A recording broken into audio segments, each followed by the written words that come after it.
네, 목요일입니다. 장영혁의 색다른 전략, 한국투자증권 이프렌드예요. 장영혁 팀장과 함께 시장 방향 모색해보는 시간입니다. 어서 오십시오. 네, 안녕하세요. 지난번에 그 1950짜리 버냉키 갭이라고 하는 자리를 내려왔습니다. 그걸 좀 메우고 올라가줬으면 하는 바람이었는데 이후에 하락 조정 분위기죠. 1900선 근접한 현재 상황. 어떻게 판단하세요? 우선 상방이 닫혀 있다. 시총 대형주들 셀 구간이 아닌 것 같다. 이런 의견을 계속 드리다가 느닷없이 QE3가 너무 세게 나왔어요. 저 자체도 예측치를 그렇게 높게 가져가지 못했는데 워낙 세게 나왔었기 때문에 기대를 했었던 게 사실입니다. 근데 미국 계좌금 움직이는 게 거의 없었고, 그래서 이런 움직임들 때문에 외국인 수급이 둔화된 부분이 좀 있죠. 시장 참 어렵습니다. 무엇보다 좀 전에 말씀드린 것처럼 수급이 굉장히 무겁습니다. 부담스러운 잔고 부분은 있는데 최근 수급 자체가 매도물이 풀릴 것 같은 우려감을 갖게 만들고 있어서 특히나 최근 시장이 어려운 것 같습니다. 그런데 우리 긍정적인 요인들을 잊지 말아야 되는 구간인 것 같습니다. 시장이 많이 밀릴 것 같으면서도 상당 부분 밑단을 계속 지켜주고 있는 부분을 생각해 보시면 아직까지 긍정적 요인들이 좀 있는 부분이 있다라는 거죠. 중앙은행이 모두 다 한 목소리로 의지를 확인시켜 줬습니다. FOMC 회의에서도 어제 좀 실망스럽기는 했습니다만 큰 틀이 변한 거는 전혀 없거든요. ECB라든지 FRB라든지 중앙은행장들의 의지는 우리 충분히 확인했다라는 거 의심의 여지가 없습니다. 또 너무 오랜 시간 동안에 동일한 악재에 흔들리고 있거든요. 유럽 문제가 이제 지겨울 때도 됐다라는 거죠.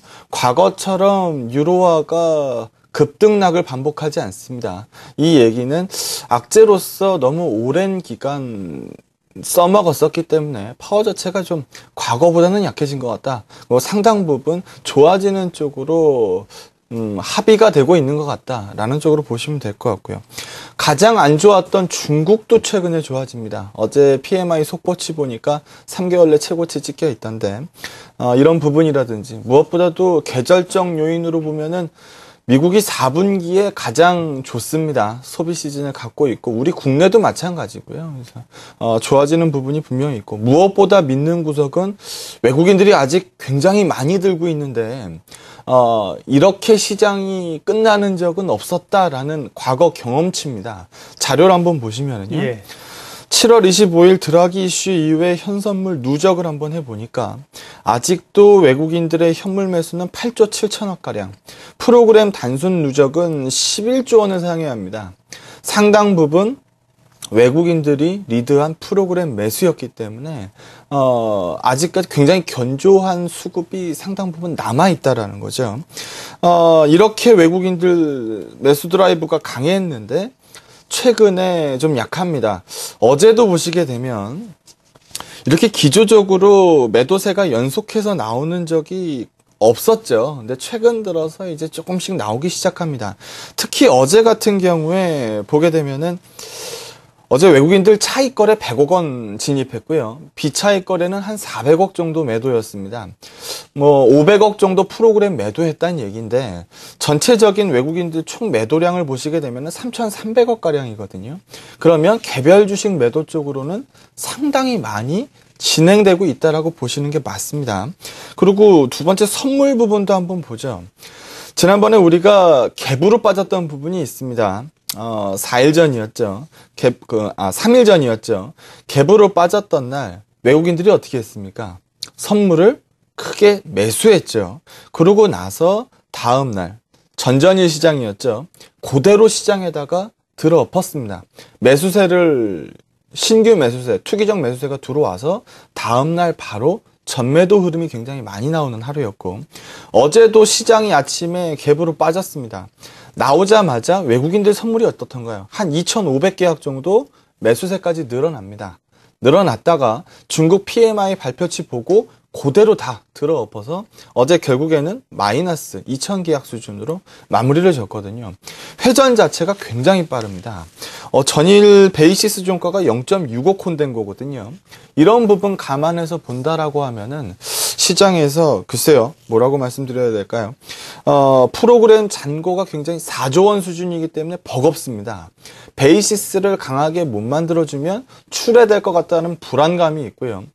맨 처음에는 12월 배당까지 끌고 갈 만한 잔고다, 뭐 이런 얘기들 많이 했습니다만, 최근 이런 분위기면 11월 만기는 10월 만기보다 부담스러울 거고 11월 만기보다는 12월 만기가 훨씬 부담스러울 겁니다. 그래서 부담감을 안고 가게 되죠.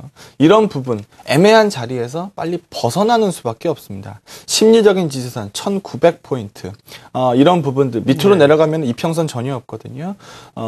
좀 멀리 떨어져서 지지선을 확보해 놓은 상태와 좀 하향 돌파해서 지지선을 잃어버렸을 때는 천지 차이인 것 같습니다.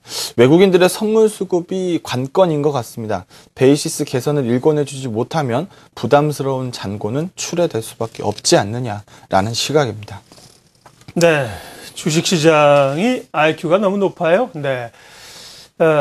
한 지수만큼 IQ가 되는 것 같아요. 코스피 1900이니까요. 시장 IQ가 한 1900은 되는 것 같습니다. 왜냐하면 이제 과거의 행태들이 그대로 반복되지 않거든요. 네. QE3를 했다, 양적 완화를 했다, 돈이 들어오겠지, 미국이나 유럽이나 그렇게 기대했는데, 예, 웬걸요? 좀 주춤하는 것 같더니만 최근에는 외국인이 또 매도세입니다. 그게 뭐 어제 같은 경우 순매수가 3천억을 넘어가니까요. 단위를 보기에도 부담스럽죠.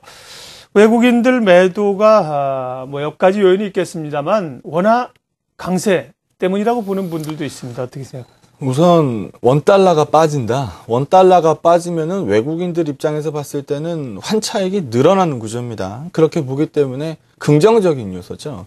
그런데 어제 시장에서도 한번 보시게 되면은 시장이 그렇게 흔들리는데 결국 환율은 50점 플러스였습니다.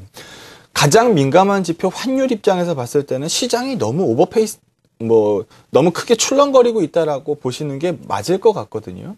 과거 데이터를 한번 확인해 보시죠. 외국인들 순매수가, 이거는 의심의 여지가 없는 부분인데, 환율이 밀리면은요, 외국인들 매수가 들어오는 부분은 당연히 있습니다. 이거는 큰 틀이에요. 근데 문제는 환율이 밀릴 만큼 밀린 다음에도 여기서 보시면 환율은 밀리죠. 근데 외국인들 매수 자체는 계속 뻗어가는 게 아니고 일정 부분 이제 멈추기 시작합니다. 왜냐? 환율이 무한정 밑으로 뚫고 내려갈 수 있는 구조가 아니기 때문에 어느 정도 타이밍이 되면은 환율은 반등이 나온다라는 걸 잘 알고 있는 거죠. 전일 종가가 1103원 60전입니다. 역외 환율도 여기에서 큰 변화가 없었어요. 그러면 시장에서 환율이 1100원대를 한번 뚫고 그 밑으로 내려가는 모습을 확인시켜 주기 전까지는 외국인들이 급속도로 매수로 돌아설 가능성은 별로 없다.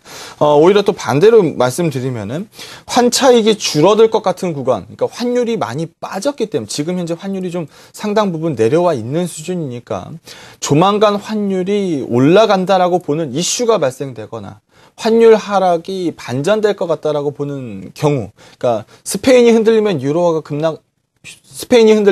또 흔들릴 거고 그로 인해서 원달러가 상승 압력을 받겠죠. 이런 부분들이 나온다라고 하면 외국인들은 가뜩이나 부담스러운 잔고물들을 빠르게 처분할 수도 있습니다. 그렇기 때문에 그런 요인은 좀 조심하셔야 될 것 같아요. 양날의 칼이죠. 빠질 때는 좋습니다. 외국인들 수급 입장에서 봐서는 좋아요. 하지만 우리 수출 기업들 입장에서 봐서는 그렇게 좋지 않고요. 환율이 무한정 내려가는 구조가 아니기 때문에 웬만큼 내린 다음에는 외국인들의 수급도 멈출 수밖에 없다라는 부분 한번 보셔야 될 것 같고, 좀 전에 제가 유로화 얘기 잠깐 했습니다. 유로화 보시면은요, 한번 줄기차게 빠졌죠. 줄기차게 빠진 이후에 드라기 이슈를 등에 업고 반등이 나왔습니다. 반등이 나오면 어느 정도 올랐으니까 밑단치고 다시 올라가주면 아무 문제가 없는데 지금 보시는 것처럼 1.3달러를 살짝 하회합니다. 어제 종가 기준으로 보니까 1.2965달러 수준이에요. 달러 인덱스는 전일 기준으로 80이 또 넘었습니다. 그래서 드라기 이슈 이후에 한번 빠졌고요. 그러고 나서 많이 빠졌으니까 단순 바운딩 이후에 다시 내려가 주면 좋은데 그런 모습이 아니라는 거죠. 가장 민감하고 가장 큰 축이 되는 유로화 달러 인덱스입니다. 시장 방향성을 윗방향으로 돌리려면 유로화가 다시 한번 튀어오르고 달러 인덱스가 빠지는 모습이 구현돼야 될 것 같습니다. 네, 마지막으로 전략 세우겠습니다. 1900선 지지가 중요하다고 하셨는데 말씀을 들어보면 1900을 뭐 확실하게 지켜준다고 보기도 좀 어렵고요. 좀 훼손받을 가능성도 있어 보입니다. 단기 시장 전망하고요. 또 종목 전략이 중요하죠. 어떻게 가져갈까요? 우선 수급으로만 놓고 보면은 과거에는 저는 이런 말씀을 많이 드렸습니다. 1900P를 깰 거로 보지는 않는다. 이런 식의 코멘트를 많이 드렸거든요. 네. 근데 지금 요즘 나오는 수급 봐서는 거의 뭐 깨지는 쪽이 무거워지는 것 같습니다. 하루 빨리 돌려 세워주지 않으면 훼손될 가능성은 과거보다 굉장히 높아졌다라고 보시는 게 맞겠죠. 경기 민감주냐, 경기 민감주의 저가 매수냐, 안 그러면은 최근에 뭐 핫하게 움직이고 있는 방어적인 부분이냐, 뭐 음식료, 유틸리티, 뭐 통신, 뭐 이런 거 사라는 거냐, 제약. 안 그러면은 어제 현대차 같은 경우 많이 빠지던데 이런 경기 민감주들 저가 매수하라는 거냐. 여기에 대해서는 각자 투자 의견에 따라서, 투자 성향에 따라서 조금 다를 수 있다라고 봅니다. 제가 보는 시각으로 말씀드리면 민감주 중에서 제가 꼽는 탑픽은 LGD입니다. LG 디스플레이 상당히 양호하게 움직였고요. 자동차 주식, 화정 망가지고 나서 결국은 차도 문제가 생기는군요. 이런 주식들, 시장이 반등을 할 것 같다라는 공감대가 형성되면 못 오를 이유도 사실은 없습니다. 음식료, 제약, 유틸리티 이런 쪽 사기 싫다라고 하시는 분들은 변동성 떨어지는 내수 포커스 기반의 종목들을 고를 필요가 있어 보이는데요. 최근에 바닥 찍고 올라온 LG패션이나 롯데쇼핑도 비슷한 맥락이라고 보시면 될 것 같고요. SK네트워크스 뭐 다들 아시겠습니다만 주유소에서 그 유류 판매라든지 뭐 스피드메이트도 하고 있고 SKT에서 핸드폰 유통시키는 부분도 담당하고 있습니다. 워커힐도 갖고 있고요. 타미힐피거 같은 패션 사업부도 있고요. 내수 포커스 기반이 75%가 넘습니다. 내수 기반이라고 보시는 게 좋을 것 같고, 해외에 갖고 있는 광구들, 뭐 중국의 구리라든지 브라질, 칠레, 철광석, 호주, 석탄 이런 쪽들 2조 4,500억입니다. 어제 시총 2조 4천억 안 되거든요. PBR 1배 못 받을 이유 없다라고 보고 PBR 1배 수준 12,000원에서 13,000원 사이 가능해 보인다. 저가 매수 구국은 가능해 보인다라고 말씀드리도록 하겠습니다. 예, 장영혁의 색다른 전략 한국투자증권 이프렌드예요. 장영혁 팀장님 함께했습니다. 고맙습니다. 네, 감사합니다.